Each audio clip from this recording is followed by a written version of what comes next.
Išvertus pažodžiui iš graikų kalbos mūzų menas. Tai garsų menas, meniškas garsų komponavimas ir tokių akustinių kompozicijų atlikimas. Muzika išraiškos forma laiko terpėje, naudojant garsų ir pauzų struktūrą. Tai sudėtingos formos kūriniai, išreiškiami per natūraliai išgaunamą dirgiklio, dažniausiai garso kombinacijų ir modelių konstrukciją. Muzika atlieka net keletą funkcijų – estetinę, meninę, komunikacinę, pramoginę, apeiginę.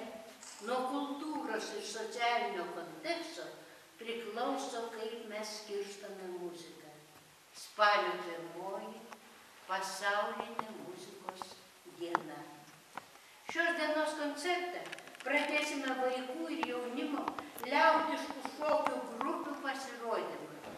Šokių pynė.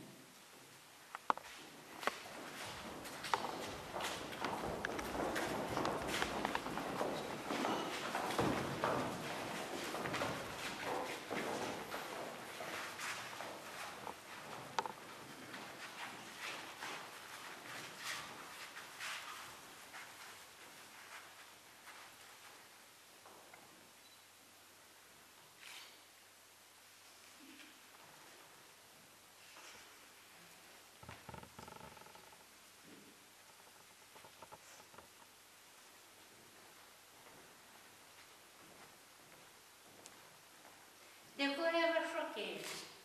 Į sceną kviečiame Šiaulių rajono savivaldybės kultūros centro direktorių.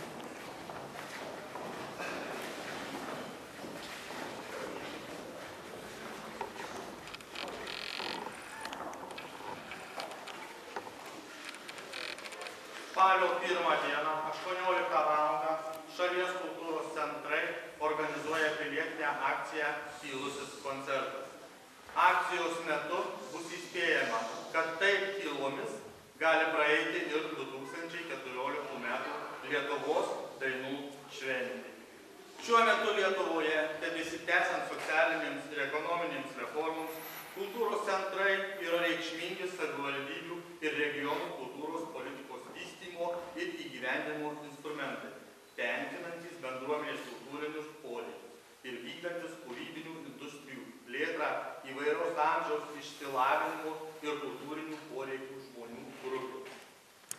Nors visi šalies aukščiausi politikai ir valdžios atstovai tikina, kad kultūra yra prioritetinė šalies sritis, tačiau vis nesiryžta vykdyti savo įsipareigojimų ir pažadų, bent iš dalies padidinti kultūros darbuotojų atlyginimus.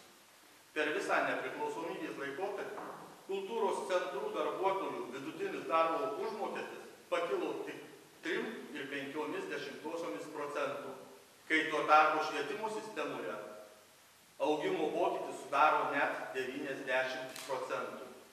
Nesikeičiant situacijai, kultūros darbuotojo vieta tampa nekonkurencinga.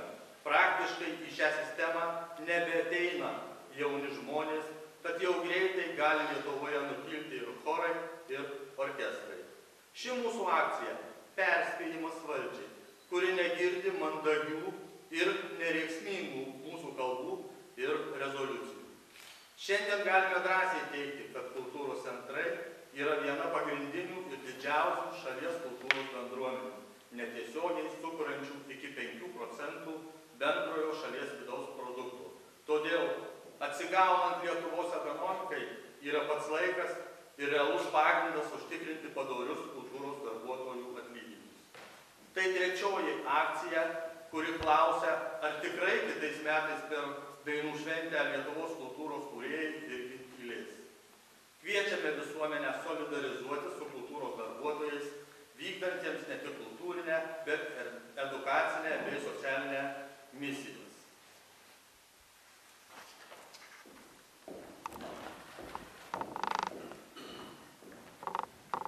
Koncertą užbaigs Jungtinis kultūros centro ansamblis.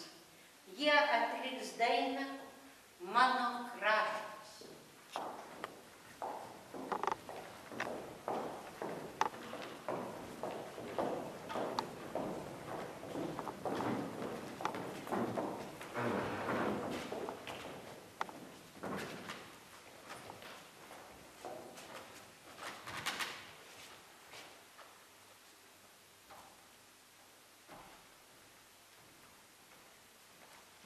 Dėkoju visiems susirinkusiems, mus išgirdusiems ir supratusiems. Iki pasimatymo 2014 metų vasarą jubiliejinėje dainų šventėje. Jeigu jį